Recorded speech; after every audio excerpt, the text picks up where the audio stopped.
assalamu alaikum bandiraɓe musidɓe tedduɓe mi salmino mi juuri moon mi ñagani mon Allah moƴƴere jamme kisale nden kala e moon kala to ɓippullo wawi wonde wonirde salminama juurama yettama manama émission mon hoyre nalankoɓe avec Marta Linda chaque mercredi 16h à 17h ɗo to Pinal TV hande ɗen ɗo gaddi star uji men mawɓe ɓe gandanɗa ha international uji ɗi rappeur uji men hande waɗoɓe ko weɗɗa e wesa e leñol he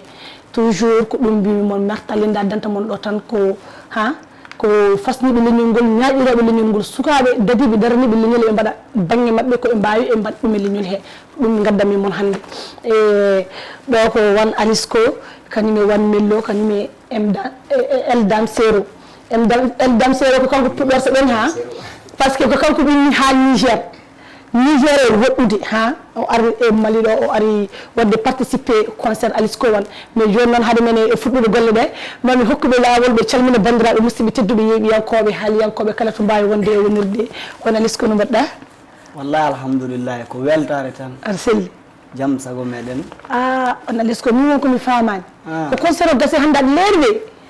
concert o walla haala muɗum concert o ka guila ɓetti min jami ɗanaki tafon illa tellement mi welti ɗum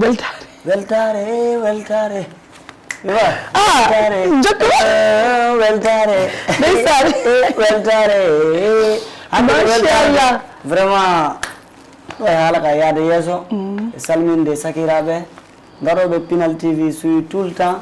e fans uji Marta Linda Diaty e salminde fans uji Wan Melo Eldam Sero fans uji am ɗi ɗum big up big respect e maɓɓe ɓe foof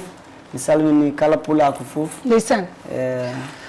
bon pulago weltanimama so ɗum diri ɗon mbiyan Wan Mello nde calminta bandiraɓe musidɓe tedduɓe yeeɓiyankoɓe e haaliyankoɓe foof oɗo saha on dit bonsoir c'est MC Djongou Nioro Soko Tokoso Jamnoro voilà toujours ici Pinal TV avec Marta Linda wow mon frère Wan Eldam Sero depuis machallah bon weltare toujours voilà donc le jarnade Marta Linda encore donc pour le déplacement depuis Kay à Begao pour le logement aussi je pense tout ça tu vois merci beaucoup quoi. Voilà. Bon c'est diri ɗon oɗo ko Eldam Sero ko Niger najo ko pullo ɓippullo ñaƴirɗo hoore mum jiɗɗo hoore mum o ɗimmima gila Niger ha Mali Niger ne woɗɗi ha o ari o wi ko Alisco wan o wi ko pulago ari wadde Alisco wan soutenir donc hande bandiraɗo musidɗo teddude calminta Mali naɓe kañum e Niger naɓe Nigéria naɓe partout kala to pulago woni calminaɓe ha mais pularo mais problème ala hen fansuji amin e Niger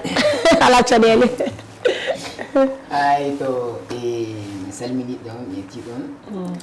vraiment miɗo salmina pulako fuu to woni e aduna so an pullo kay mbasi ɗengal seedi ni pulako fo gotum ndeysan donc vraiment mi weltake sanne iwi Niger mo waɗi sakiki am Alisco mo waɗimo soutenir parce que vraiment suka pullo no jiɗɗo pulako sanne et puis o fans an illa kanko hoorema ko fuɗɗa jimi ndeysan elle ko andumomi yi suka noon oɗo yima e ɗengal pulare inde makko yalti ako moy exemple e an ko min tan noon yimata ɗengal fulfulde toon e Niger suka ndeysan ndeysan donc ko jimi kanko du ko to comme anda jimoɓe ɗengal fulfulde e Mali ɗo sanne so wona kanko ndeysan weltika sanne mi weltake sanne mbimi to inchallah ko waram ɗam soutenir ndeysan warida bama ko hande machallah min beltima wula ko wurtake sanne mi weltake pantana ko mi ndeysan Marta Linda yiɓi woyde onon miɗa yetta Pinal TV miɗa yetta ɗum sanne par ce que ko goɗɗo no gaɗa o kalfi mum aɗon suivre dam mo rega bama ko de par ce que min yeeɗi stati won Alisco mi yewa deka Pinal TV ko hande mo wari min Marta Linda ni Marta Linda c'est la star mi yettima sanne mi weltanake ma mi weltanake ɗon sanne mi yetta pulako ko mbawmi wiide ni machallah pulago ɓuuri weltanadema e hono ɗum ɗo weeɓani on jii kanko gila Niger o ɗimno aɗa wadde won Alisco soutenir ko ɗum min mbi e leñol he mono foof yo waɗ banggue mono fof yo fot ɓoggol joguingol so woni tan so ñeeri tan haɓɓittako kala nde dentuɗen mbiɓen bi hay goto wawa wiide men ko ba mais sen calima rentude tan foof bonata ɓeɗo sukaɓe tokosɓe eɓene jaggodiri e nder aro eɓe mbaɗa ko weɗɗa ko weesa eɓe mbaɗa ko yooɗi kamɓene eɓe kaaja ballal wawɓe yaltindeɓe e télévision ji wiyon mbaɗa wawɓe hokkude million ngaji ha min jamde mabɓe kadi amin kaaja ɓen voilà min ko ɗum ndemi moon pulagu toujours hoto goppe aro o caggal so aro yeehi caggal lingol ngol yaran caggal nde gonnami concert Alice ko wan heccikeñe jiibimo omo ama ha e les Diamond mais après man golluma ɗum ko Diamond ha ko ɗum waɗɓene ka wadde mo capté a dejjigim Alice ko wan ɗum onon oto oɗo jeeya oɗo to ƴimmori en donc so ɗum diri wen wan Alice ko aɗa andi concert ina waɗa ɗo e nder leydi Mali tout le temps toujours concert aji ne mbaɗa partout mais wiide ɓippullo waɗi concert ha concert waɗi réussi ala fof chilingol ngol arade par ce que moi ne wawi wiide so a waɗi ɗo concert minen fulɓe min gara min mbiya komin katanteɓe leñol min mbaɗma soutenir mais kala leñol gongol e nder leydi Mali ari wadde Alice ko wan soutenir ko ɗum waɗi kam touché par ce que ko cukalel togosel ne'ingel teddinowo mawɓe kala mo yiɗi omo jokka ɗum omo teddina ɗum ko ɗum addanimo hebde jamanu mais pulla mi waɗa concert waɗa réussi fuɗɗi koye kanko mais sallah jaaɓi kadi jikke bonata to Allah toujours ken jokkoɓe so oɗo concert diri ke waɗoɓe organisé kadi dîner du galant ha mais ko ni quoi min ko ɗum ɗon jinmi leñol ngol waya ko ni jinmi waɗa par ce que sukaɓe so wari tan ha yahan quoi inchallah je compte sur vous Alice ko wan concert o waɗama organisé ha hono jiruɗa ɗum ha tawɗa e hoorema hono mijortonoɗa concert o haade ma e ngabbude chaine o ene ngabbuɗa chaine o hono mbaɗa hono jiɗɗa jiɗi kalna min seeɗa quoi bon vraiment fa hande yettude Allah ni fadde concert o e hoore mum yettade mi wembanoma seeɗan par ce que mbiɗa andi fulɓe yaltan kay mais mi wembanoma par ce que fulɓe concert mum waɗɗo reesi jaati Mali ɗo mi yiyay quoi so mbi wemban fu ɗum wemuno ka kono ni mbiɗa andi fulɓe ga yaltan mais fa yettade 21 heures e yaade 22 heures en gonɓe toon ɓen waɗa ka informé vraiment no yartani ana gasi ha guellen puɗɗum womude ga quoi les guilas cuuɗɗo puɗɗum womude quoi ndeysaan tu vois mais mi miilayno somi yettike sento ɗum no tawrami jama o ni mi miilayno noon katen quoi miilay noon photo noon quoi ndeysaan jottimi gila nabbumi sen o tan wayi ono drogue jarmi quoi ndeysaan mi weltike quoi par ce que fulɓe mi miilayno quoi ndeysaan tu vois wallahi mi weltike faa mi wala haala caggal ko mbimi ko caggal yettude pula quoi won ni wonno ko jiiɗa ɗum wonno ko woni tewtede ko wona min tan kala artiste pullo mbiɗo no waɗa concert faut que fulɓe yalta waɗa souteni fa ɓuuroyono ko waɗi hecci hanken ko quoi ndeysaan ɗum watta deeso fulɓe ɗum heɓa valeur mawɗo goɗɗo ko tu vois mine hooran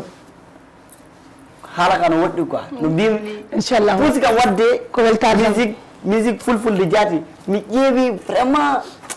fulɓe ɗo Mali ɗo tatteɗi fof on jogui artiste en fulɓe no waɗa concert ngaji ɗum ɗo gay heddi Mali ɗo mbiɗa wawi wiide alhamdulillah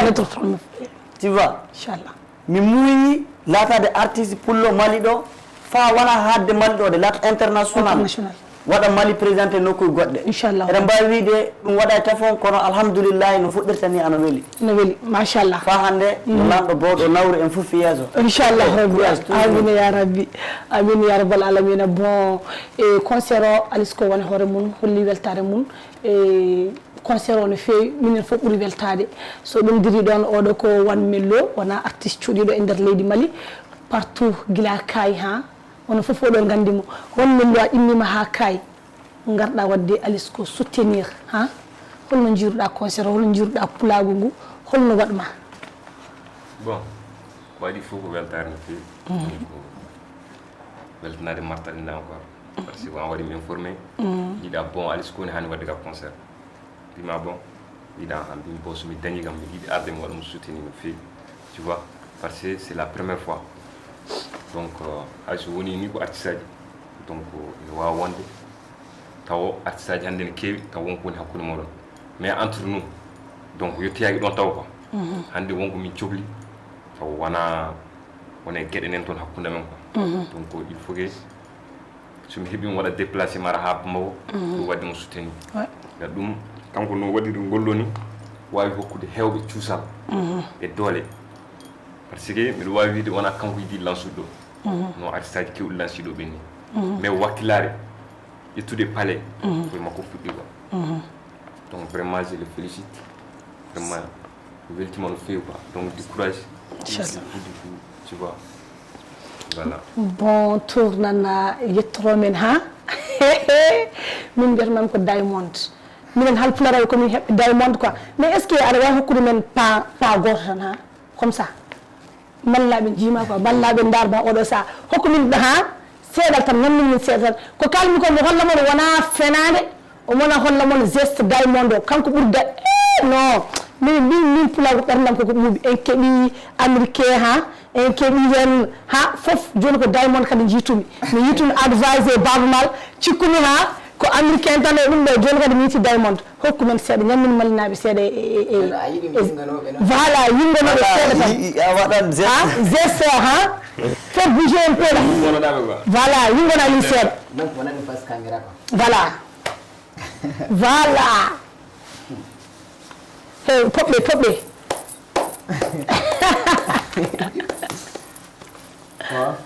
ok on a fulare mi yiyata wi Diamond Fulɓe Diamond Fulɓe bravo non waɗi balle wa eywa on jimata bela jime weltare weltare weltare weltare weltare weltare ulago ande weltare ande weltare el dansero machallah ko ɗum ɗon mbimi ko ha ko Diamond halpulareɓe quoi inchallah waɗay wala taponno oui mais joni en gartan min dokkuma lawol jimana ha bandiraɓe seeɗa pour malnaɓe keptina jimɗi ma par ce que jimɗi halpular hande tiktok e taw yimɓe tawto min martalindami ami jimɗi ma mais taw mi andama donc sa haali seeɗa yimmi hen seeɗa pour ɓe ganda quoi ok bisimilla ma bon komo jimol poftinowol mo tan no jiɗɗa voilà Fadima re Fadima umma umanan abanoy kamdai oy okima kam pullo ay pullo dai pullo de bana weli kam ay mi di mai antan jeminai ay ful inangeni kam indam sero samini dom walini dom ngalini dom ay mi ngalini dom anani pullo anani dom anani debo anani dom anani pullo mi di ma ani di kam mi di ma abusali kam anani pullo salmi ni dom ndeysaan oh là là bravo machallah ɗum wayde quoi cikkunomi ndi ko min wona yimede ha hooram ɗumi pulago ha kala pijirɗo pulago pijirɗa ko hoore ma kala bersodiɗo leñol ngol belsinɗa ko hoore ma parnuɗo koye mon ñaaƴiron koye mon gandon ko nden gandu tan dakammo pulago quoi par ce que mi haalana mon hunde wotere ɓe mbi wonto aduna o yettoto sa janggan anglais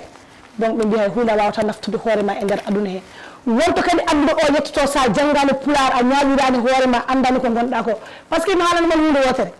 kala leñol oɗon gandi ko Allah ɓuuri yidde ko pullani ha mi haalna mon ɗum hay aljanna damal aljanna to sa wi assalamu aleykum ko arabe pulago nanti machallah min ko ɗum mbimi mon mbattu hakkille mon e leñol he mbattu hakkille mon e pulago ñaaƴiron koye mon ko ɗum mbiyatmi mon e so ɗum diri ɗon a ari haƴimima Nigéria ali wadde wan mello e waɗi wadde Alisco soutenir holno jiruɗa pulago Mali wallahi ma haala ni ko jimi e pulago Mali vraiment min ko wala ko bi am sey mi weltanake e sanne parce que hande gongal ɓuuri fewre ko jimi min kay pulago waɗani Alisco ɗum min mi wani wiide hande mi jimo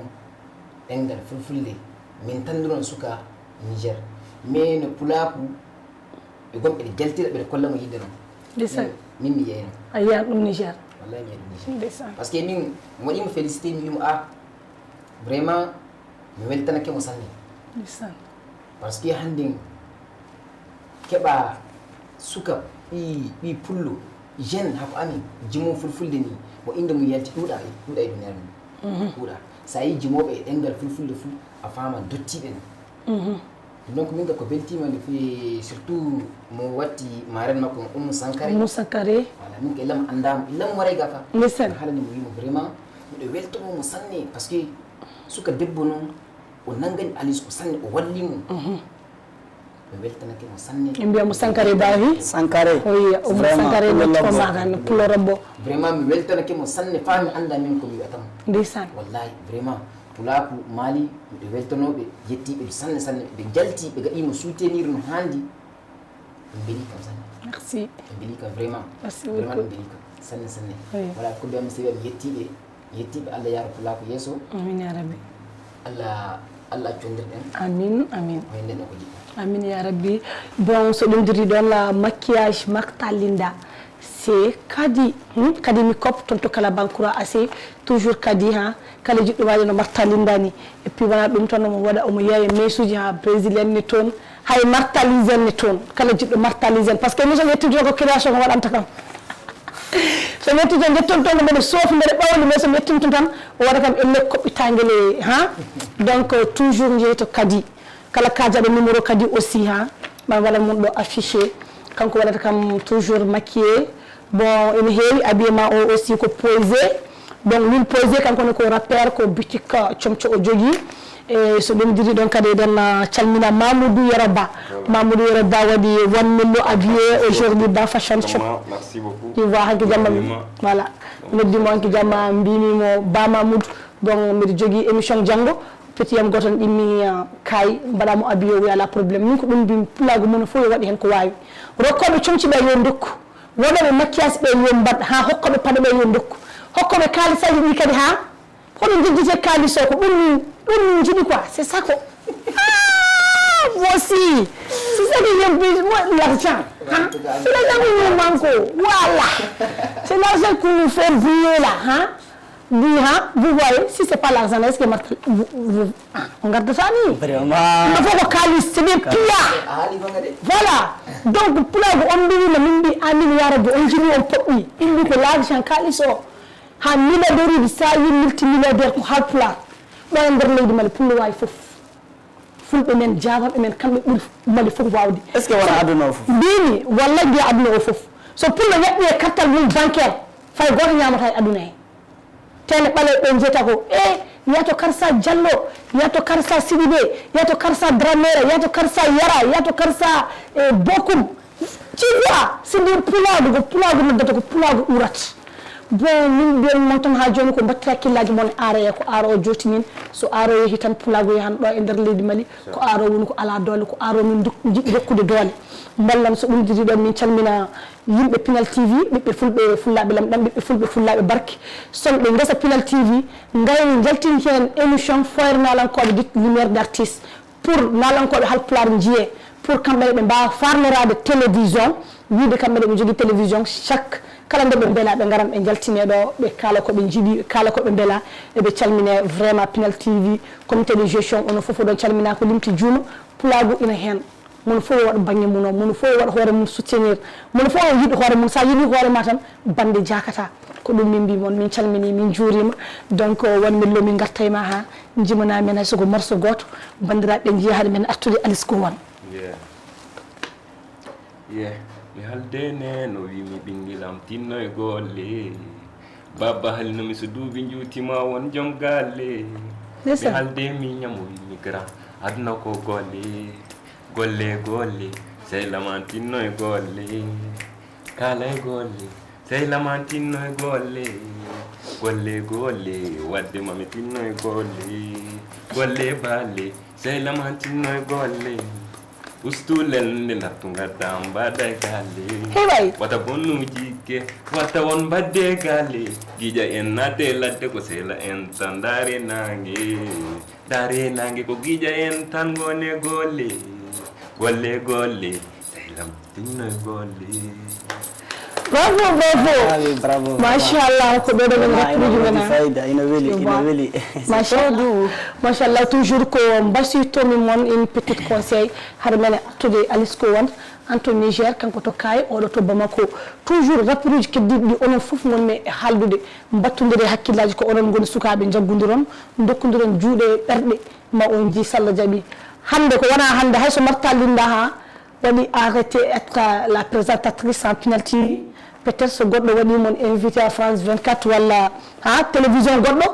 to nangoliri fof on jiyan ha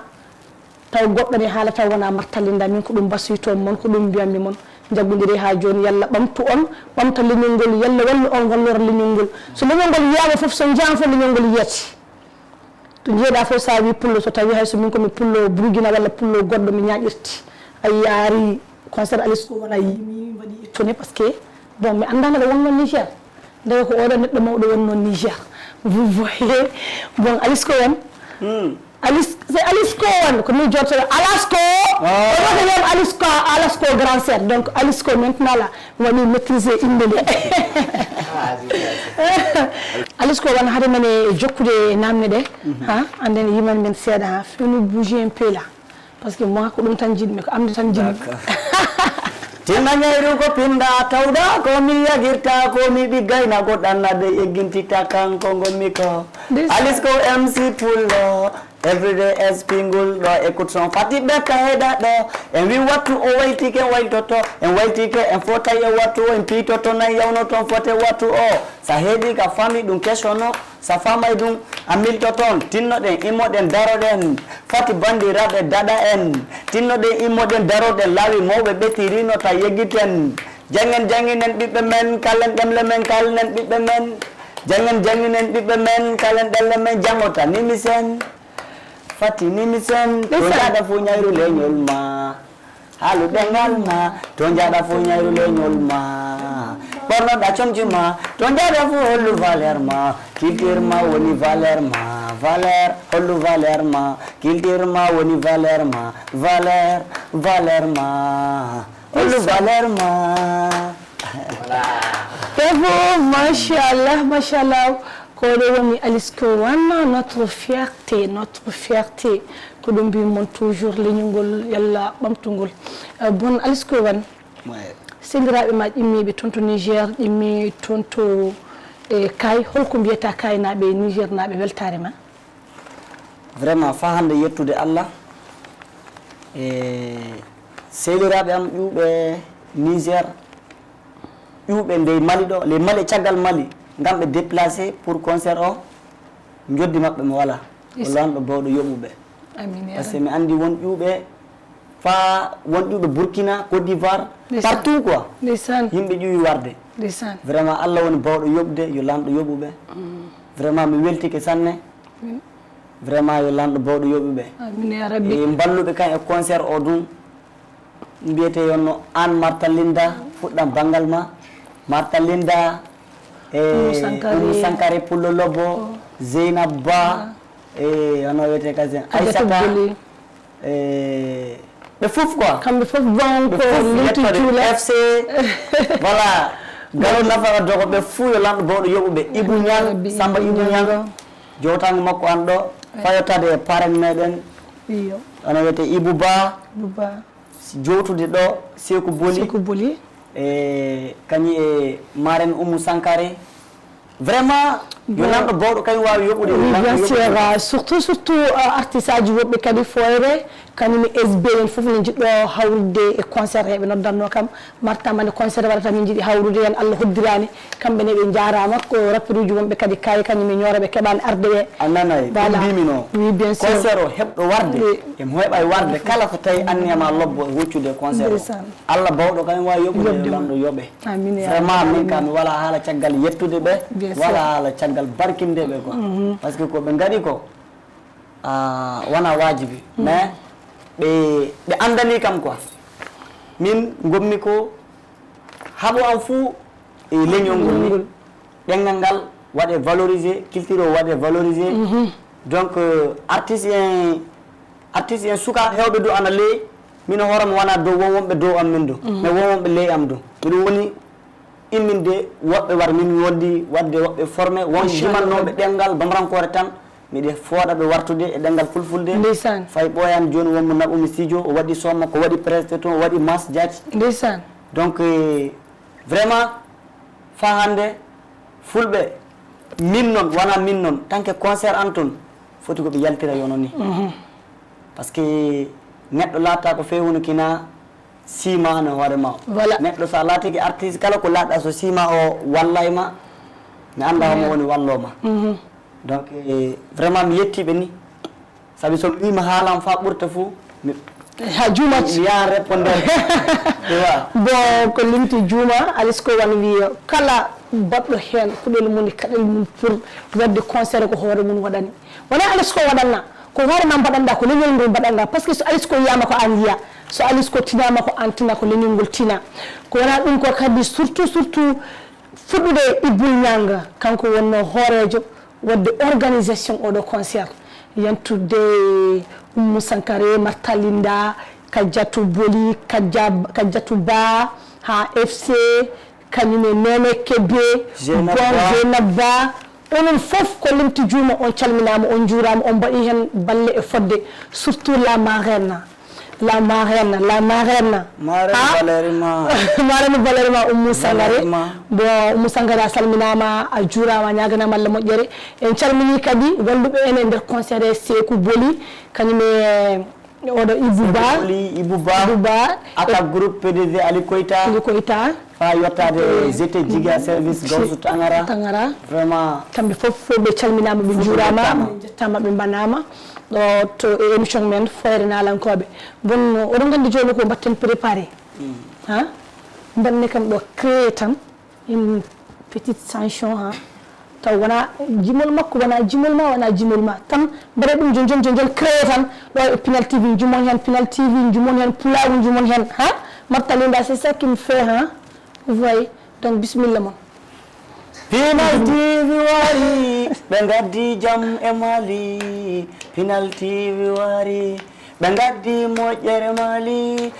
Pinal TV wari ɓe gaddi jam e Mali Pinal TV mari ɓe wari wallude artiste en ɓe kokka information logo Pinal TV machallah e Pinal TV Allah ɓeyno Pinal TV amin ɓe itti fulɓe e niwre Pinal TV ɓe gaddi jam e Mali e caggal Mali ɓe waddi jam e artiste en Mali e caggal Mali Pinal TV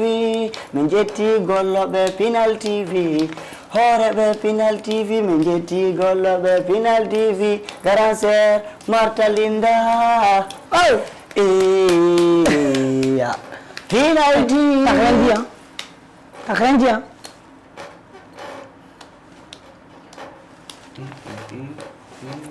Moi, tu parles. Oui, bien sûr. Que t'as rien dit, tu es en train de penser. Oh, tu penses quoi? Tu es en train d'imaginer quoi? Non, je pensais que c'est tout, tu fais. Non, vous chantez ça ensemble.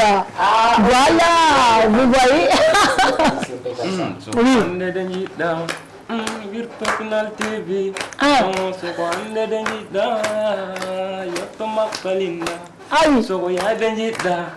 oui. Yotto Pinal TV. Ça. So matsude njidda bi njidda ande de njidda yade njidda yotto Pinal TV do ganda Marta Linda Foyre Nalankoɓe Linda ayi Marta Linda debbo pullo jala leñol Marta Linda golle maɗa ɗa ko winda Marta Linda Mashallah. Mashallah. Pinal TV, Marta Linda. Marta Linda. Foyre Nalankoɓe Marta Linda. Ballo akkusuji Marta Linda. Ah bon? Suuto jungoma. Suuto jungoma. Bravo. Donc côté Niger. Parce que quand je dis que c'est ça qui est problème. Ça me fait pleurer là. Bon, allons-y. Niger. Ok. Marta Linda, Pinal TV. Marta Linda, Pinal TV. Lamdo baudo hoki jallal bandu mada. Wanta darja yara yeso golle modo. Marta Linda. Pinal TV mutu daru golle mada. Pinal TV. Lamdo baudo hoki jallal bandu mada. Wanta darja yara yeso golle modo. Pinal TV.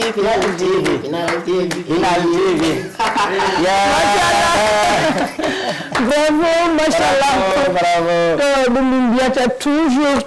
toujours leñol pulago. Toujours leñol pulago.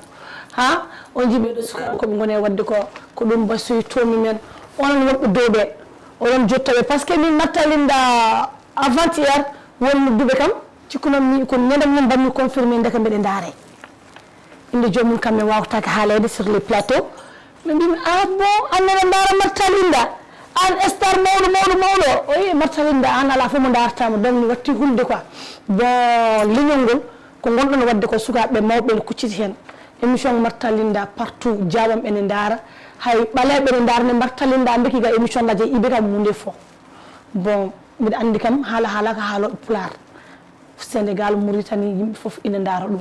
min kalfini ɓeɗo sukaɓe onon artiseɓe ɓe onon kadi joguiɓe wawɓe wallude ɓe min calmina on min juuro on daroɓe amin kala saa e satuji surtout e nder jeere mawde to kala commerçant mawɗo ina daara émission foire nalankoɓe par ce que hewɓe ne nodda kam eɗen calmina toujours bandiraɓe worɓe noddoɓe toujours marta émission ma o min daari ɗum émission ma o ne weeli fay somi nanta pular no fewi vraiment aɗa hokka amin aɗa waɗa amin valorisé nder leydi Mali non ko onon waɗi valeur ko leñol ngol waɗi valeur ko pulago waɗi valeur on jiide ko ɗum addanta martalinda ñaaƴirde pulago mi ñaaƴira onon toujours hami maaya hay somi maayi toon to yaradam to so pulago diƴƴi ha leydi ndi waɗan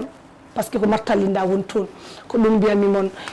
yalla ɓumtumen ɓamtora leñol ngol yalla faabo leñol ngol yalla nawɓe ɗo sukaɓe yeeso ya allahu ya barke salatul fatiha émission moon foire nalankoɓe ko onon woni ɗo ko artiste aji halpulare ɓe gonanmi ɗo bon machallah won Alisco aɗa nayi aara e nder leydi Mali aɗa andi ar leydi Mali weeɓani vraiment bon aɗa andi enen pulago men ha janggo ko pulago ganni o wonɗo e nder leydi Mali mais est ce que Alisco wona aɗa jogui ko wayno manager en walla aɗa jogui woɗoɓema poussé mballuma e production et tout est ce que aɗa jogui ɗum bon fa hande yettude Allah Alisco ɗo gommi joni ɗo manager mi wala de fa joni wala manager jogim ko staff. Bon moi je comprends pas moi je pense que sanami artiste ko manager mais je vois que Alisco won ha a watti hebbinde pale aɗani yima partout tu es devenu international chef manager comment bon kulle ɗe fo Allah jeeyi no welirimo o waɗirta min ka ƴuude jimi am kala ko gaɗanmi yaade mi wiya mami ƴeew gasina ɗum fey ɗum mi wala ƴeew sallah gasi mi yahana mi waɗani waɗ kala ko gaɗanmi min tan watta ndeysan kala ko gaɗanmi yono banggal musique ɗo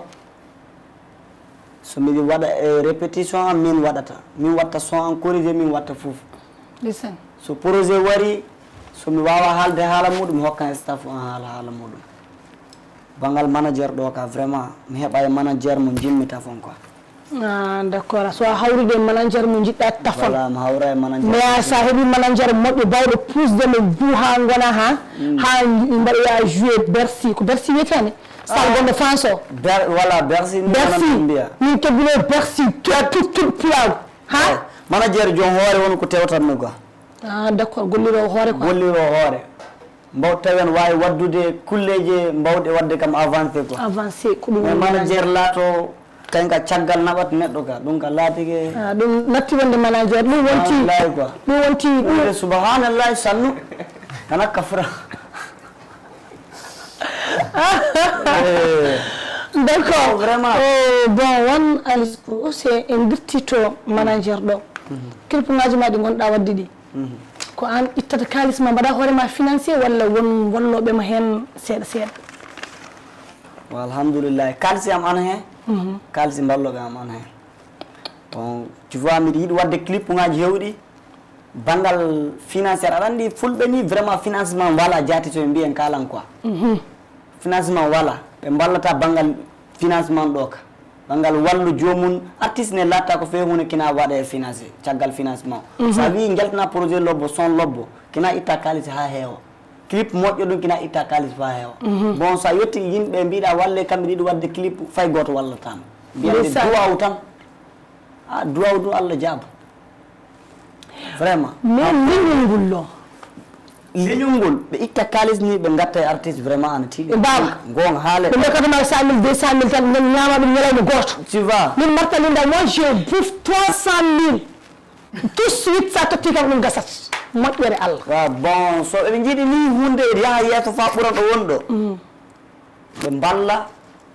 ɓe ngaɗa financé ɓe ngaɗa clip ngaji o pi studio ngaji ɗi men naata qualité quoi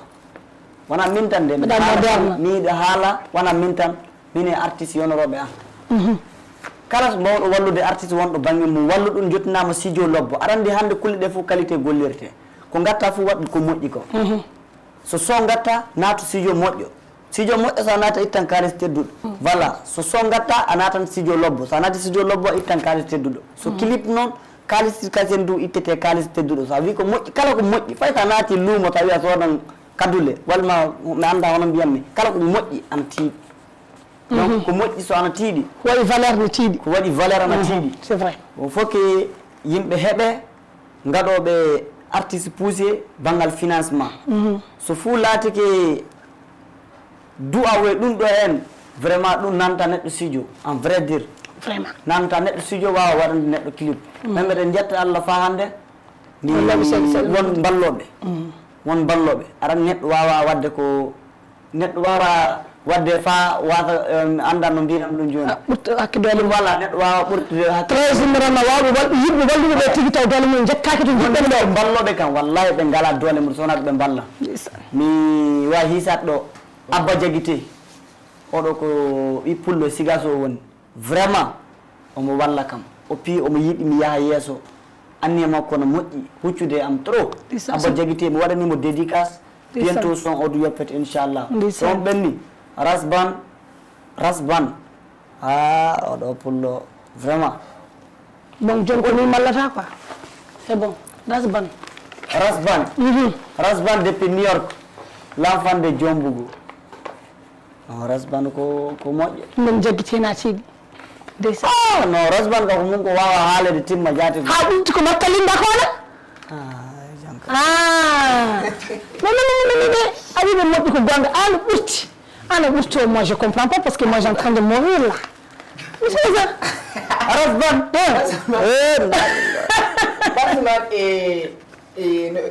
balloɓe heewi sanne tawi balloɓe fuu sema haali ɓe balloɓe goto tan noddanmi sey nodda Martha Linda ndeysan noddi kam foɗi ka invitani machallah e pulaɓe min ka Niger to wala fof ittuɗo kaalisi buuɗi kem ɗiɗi wi kan damsero jaɓude ɓeydi waɗani ndeysan ɓe gorko goto woni ɗon oɗo tijo seɗɗa nayi way sanne ɗon fuu wona pullo mbiɗa yettamo sanne o witakena Omar Mayga kanko on wondi club no biteɗo FC Dynamique kanko woni président to niɗɗo no o yii mi waɗa traduit peul ma haal ɗengal fulfulde welimo sanne wakkati o itta kaalisi o hokka kam o wi kam waɗa ñande fo o yi alhaali ko wallahi komi walani noon o hokkan kam o waɗanan kam sanne o ƴuwa wuuro makko o bossu noon ko ƴuwa wuuro makko wara wuura o yewtana kam ɗum kam ɗum beni kam sanne par ce que wala fuu pullo gaɗa ɗo kam iri ɗum so wona kanko ndeysan on ko ɓalaji o wona pullo ko mi yettimo sanne o mayga e tanke fulɓe faamo sey Martha Linda ko jettum ko ndika hande nga ndeysan non Martha Linda min no yiɗi mantede trop ɗum ɓenni mi yeggititta Alaji Hamidou Baba pullo mo Cameroun vraiment Alaji Hamidou Baba mi yettimo par ce que kanko omo hanno wadde voyagé les 5 yaade Cameroun affaire urgent mais saabi concert am o fatti fa concert o ɓetti o yeeyi ndeysan caggal ɗum o hokki kam ko heewi waɗni kam moƴƴere o holli kam anniya lobbo o hokki kam ndin idée ngaji hakkilleji vraiment mi wala joddi makko quoi Alaji Hamidou Baba pullo mo Cameroun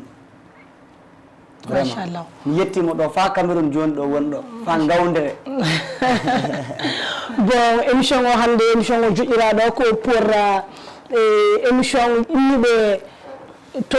leyɗele goɗɗe guro men goɗɗe ngari hawride concert Alisco wanno concert o yaari ni concert o waɗi reesi yimɓe fof beltima hen ɓiɓɓe fulɓe beltima hen nder Mali e caggal Mali kala notitima ko ɗum wonno weltare amin e wadde oɗo bandiraɗo gorko kadi invité sur le plateau ko Cameroun o nanta pulaar men o no feewi mais pullo ko pullo tan sa mucci pullo tan ƴiƴam yaltan pour jarnade mo no feewi no feewi no feewi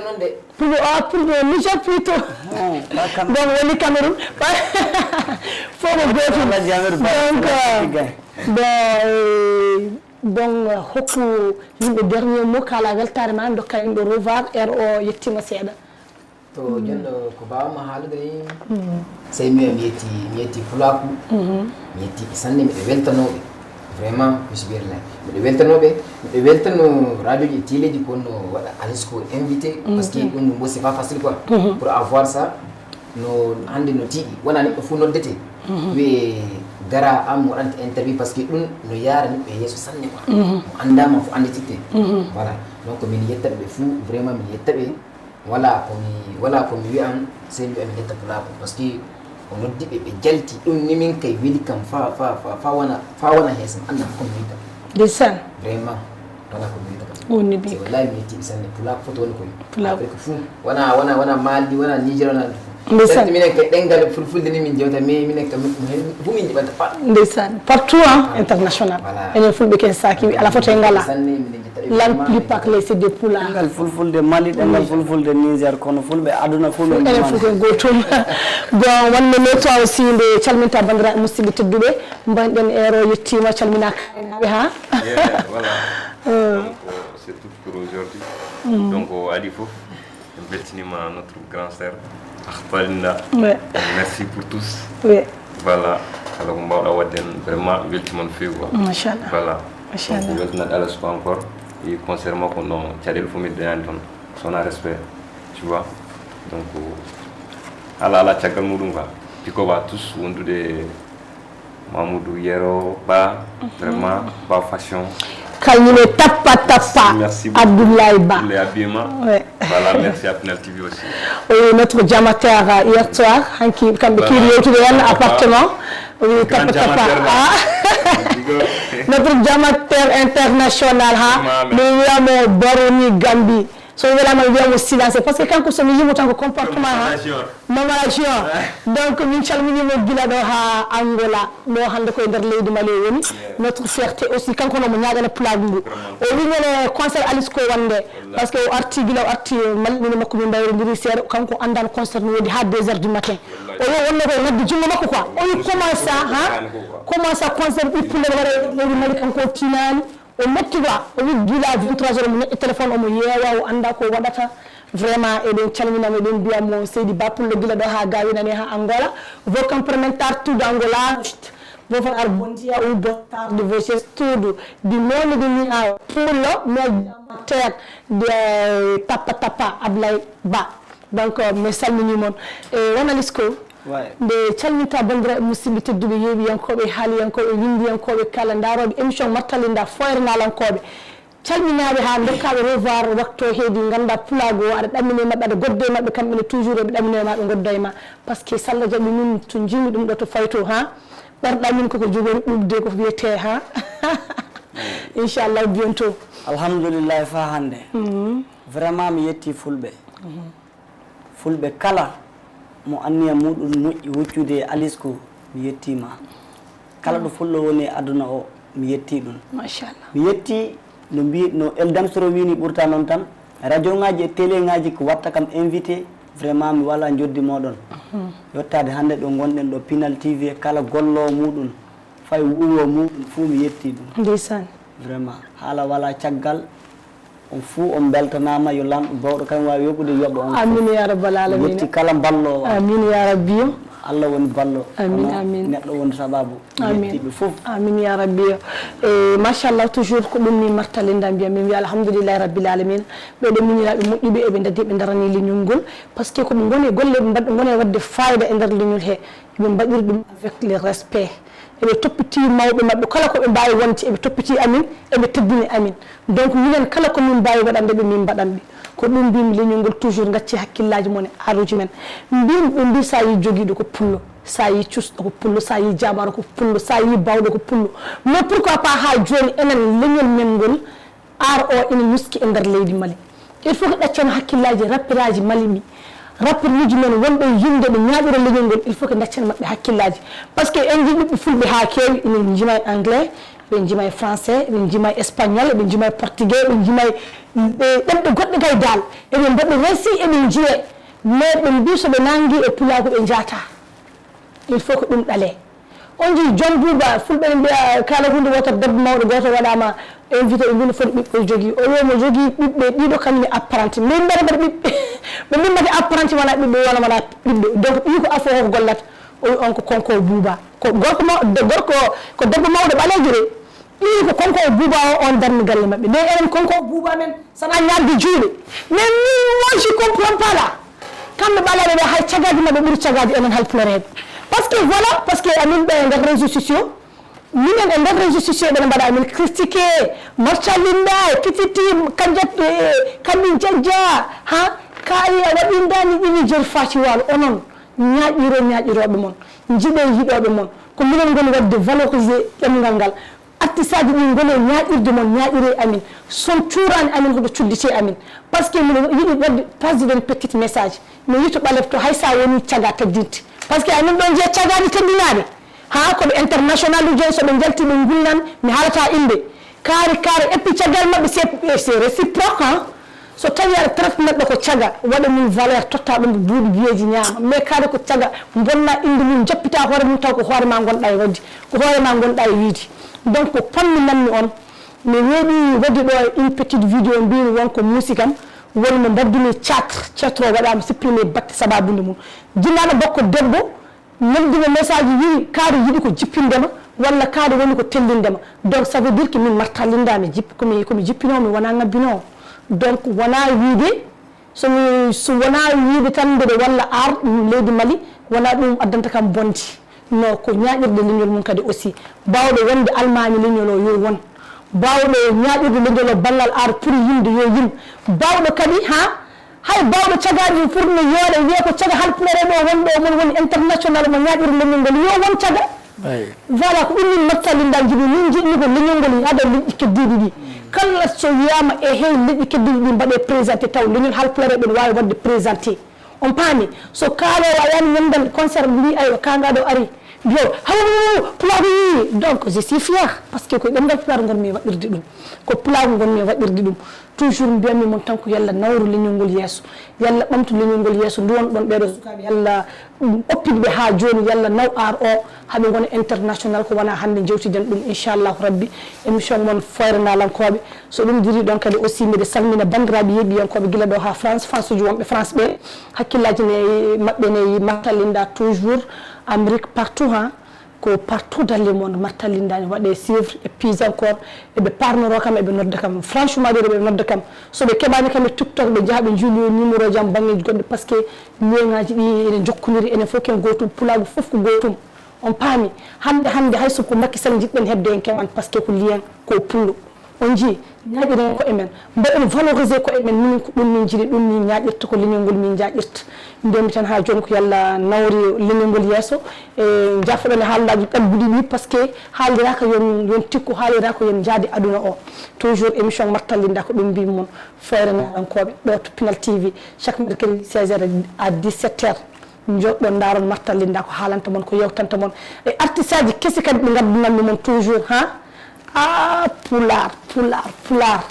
je vous aime salla jaaɓi inchallahu rabbi ene gongol mi salmini hen kadi mo pappada Moubacar Guissé